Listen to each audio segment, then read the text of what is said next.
Abu Dhabi के आसमान में 3 ड्रोन दिखे। 2 ड्रोन को यूएई के डिफेंस सिस्टम ने ढेर कर दिया, लेकिन तीसरा ड्रोन फट गया। यह ड्रोन धमाका बराका परमाणु प्लांट पर हुआ। धमाके के बाद एटमी सेंटर के बिजली जनरेटर में आग लगी। संयुक्त अरब अमीरात के एटमी सेंटर को किसने दहलाया?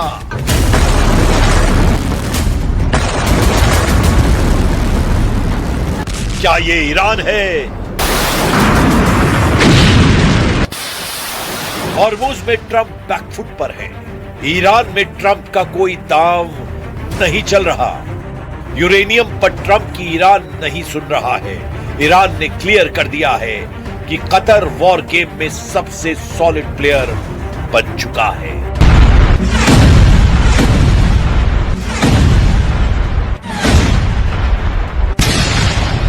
लेकिन होगा वही जो सुप्रीम लीडर मुस्तफा चाहते हैं। ईरान ने अपनी प्लानिंग तेज कर दी है। ईरान कई मोर्चे पर हमले शुरू कर चुका है।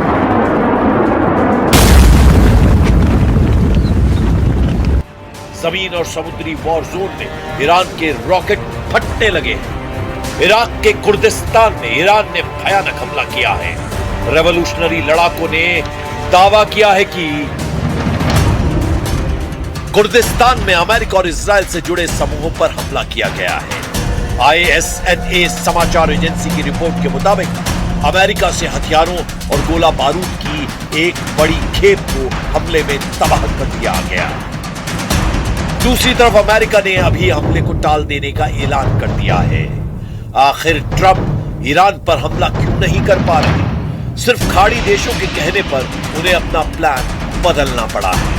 ये बात इजराइल को हजम नहीं हो रही है, जबकि ट्रंप ने बताया है कि उन्हें कतर के प्रधानमंत्री अल थानी ने ईरान से समझौता कराने का वादा किया है। कतर के साथ ट्रंप को सऊदी अरब और यूएई ने डील फाइनल कराने की गारंटी दी है। Gonna let Iran have a nuclear weapon. So I was called by these 3 countries plus others, and they're dealing directly with our people and right now Iran. And there seems to be a very good chance that they can work something out. If we can do that without bombing the hell out of them, I'd be very happy. जिन देशों के वादे पर Trump ने हमला रोका है, उन्होंने Trump से हमले के बाद होने वाले नुकसान का जो अनुमान लगाया है, उसने अमेरिका के होश उड़ा दिए हैं। कतर ने ट्रंप को समझाया है कि अगर दोबारा युद्ध भड़का तो ईरान खाड़ी के दुश्मन देशों के तेल और गैस ठिकानों को बर्बाद कर देगा। एक्सियोस के मुताबिक ट्रंप ने जब सऊदी अरब और यूएई के लीडर से फोन पर बात की तो उन्होंने भी गैस और तेल ठिकाने के बर्बाद होने की दुहाई दी। ट्रंप को खाड़ी देशों ने इससे भी खतरनाक हमले से आगाह किया। वो अमेरिका सैन्य अड्डों से जुड़ा है, जिसमें कहा गया है कि ईरान इस बार सभी यूएस बेस को टारगेट पर ले चुका है। ईरान की तरफ से यह साफ कहा गया है कि खाड़ी देशों को वो दुश्मन नहीं मानता, लेकिन अमेरिका इजराइल की मदद करने वालों को बराबर सजा दी जाएगी।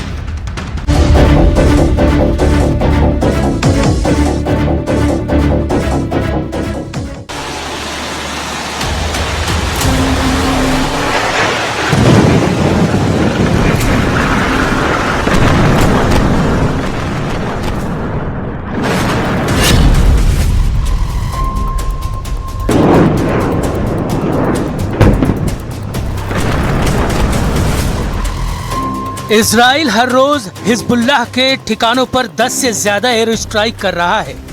दक्षिणी लेबनान में हिजबुल्लाह के नेटवर्क पर हर दिन गोले दाग रहा है। जिस पल हिजबुल्लाह के खिलाफ आईडीएफ का ऑपरेशन रुकता है, इजराइल की सेना हमास के ठिकानों पर गोले दाग देती है। आईडीएफ के हमलों के बीच दावा किया जा रहा है कि हमास फिर से संगठित हो रहा है और इजराइल के खिलाफ दूसरे दौर की जंग शुरू कर सकता है।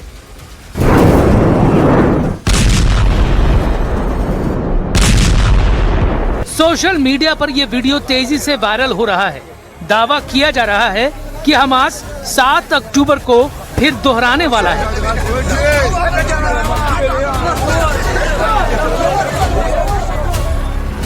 एक और वायरल वीडियो में दावा किया गया कि हमास इजरायलियों पर वैसे ही हमला करेगा और उन्हें बंधक बनाएगा जिस तरह हमास ने 7 अक्टूबर 2023 को अचानक हमला किया। इस हमले में 1000 से ज्यादा लोग मारे गए, 250 से ज्यादा लोगों को बंधक बनाया गया।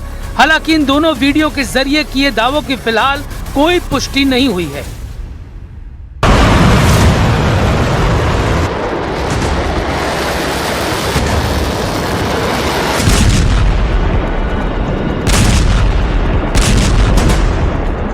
लेकिन 2 दिन पहले इजराइल के एक दावे ने हमास से उठती जंग की चिंगारी पर फुल स्टॉप लगा दिया। इजराइल ने दावा किया कि उसने एयर स्ट्राइक में हमास लड़ाका यूनिट के चीफ इज अल-दीन अल-हद्दाद को मार गिराया है। इस स्ट्राइक के बाद गाजा से तबाही की तस्वीरें भी आईं। साथ ही इज अल-दीन अल-हद्दाद की मौत का मातम भी दिखा। द घोस्ट के नाम से मशहूर इज अल-दीन अल-हद्दाद को मई 2025 में मोहम्मद सिनवार की मौत के बाद हमास लड़ाका यूनिट अल-कसम ब्रिगेड का चीफ बनाया गया था। अब रिपोर्ट सामने आ रही है कि हमास के अल-कसम ब्रिगेड की कमान मोहम्मद उदैह को सौंपी गई है। उदैह पहले हमास की मिलिट्री इंटेलिजेंस का प्रमुख था। दावा किया जाता है कि 7 अक्टूबर 2023 के इजराइल पर हुए हमले की पूरी साजिश इसी ने रची थी। इजरायली बॉर्डर की कमजोरियों को पहचानने और हमले को अंजाम तक पहुंचाने की पूरी प्लानिंग में उसकी अहम भूमिका बताई जाती है। अब डर है कि वो इस तरह के हमले को फिर से अंजाम दे सकता है। ईरान ने युद्ध में अमेरिका से 10 साल आगे की रणनीति अपना रखी है। ईरान के कट्टर लड़ाके हथियारों से नहीं, अपनी सूझबूझ से बाजी जीतने के करीब पहुंच गए हैं। ईरान ने ट्रंप को अपनी 5 शर्तें बताई हैं, जिनमें ईरान ने मांग की है लेबनान समेत पूरे क्षेत्र में सैन्य अभियान को अमेरिका खत्म करवाए, ईरान पर लगे प्रतिबंध हटाने, ईरानी जब्त संपत्तियों को जारी करने की मांग की गई है।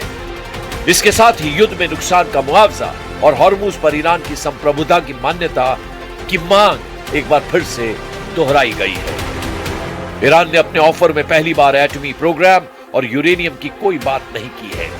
इसे ही ट्रंप अपनी जीत मान रहे हैं। हालांकि उन्होंने संयुक्त अरब अमीरात से ईरान के आइलैंड पर कब्जा करने को कह दिया है। द टेलीग्राफ की रिपोर्ट के मुताबिक ट्रंप ने यूएई को ईरान युद्ध में सीधे तौर पर शामिल होने के लिए उकसाया है। ट्रंप ईरान के लवान द्वीप पर कब्जा करना चाहते हैं। इस मिशन को पूरा करने के लिए ट्रंप यूएई की सेना का इस्तेमाल करने का मूड बना चुके हैं। लवान आइलैंड फारस की खाड़ी में सबसे अहम रणनीतिक लोकेशन है। ईरान यहां से कच्चे तेल और गैस का बड़े पैमाने पर एक्सपोर्ट करता है। ट्रंप ईरान की एटीएम मशीन कहे जाने वाले आइलैंड पर कब्जा कर रेवोल्यूशनरी लड़ाकों को झटका देने की चाल चल रहे हैं, जबकि मुस्तबा फोर्स ओमान सागर में अमेरिका के खिलाफ जबरदस्त हमलों की तैयारी कर चुकी है। ओमान सागर और अरब सागर के बीच अमेरिकी नौसेना के कम से कम 20 युद्धपोत, जिनमें डिस्ट्रॉयर, स्पोर्ट शिप और मरीन असॉल्ट शिप शामिल हैं, वो ऑपरेट कर रहे हैं। आईआरजीसी के पूर्व कमांडर मोहसिन रिजाई ने अमेरिका को जल्द से जल्द ईरानी बंदरगाहों से नाकेबंदी हटाने की धमकी दी है। कमांडर रिजाई ने कहा है कि ट्रंप ने ब्लॉकेड नहीं हटाया तो ओमान सागर अमेरिकी नेवी की कब्रगाह बन सकता है। मतलब यह है कि हॉर्मुज फ्रंट साइलेंट है तो ओमान फ्रंट एक्टिव है।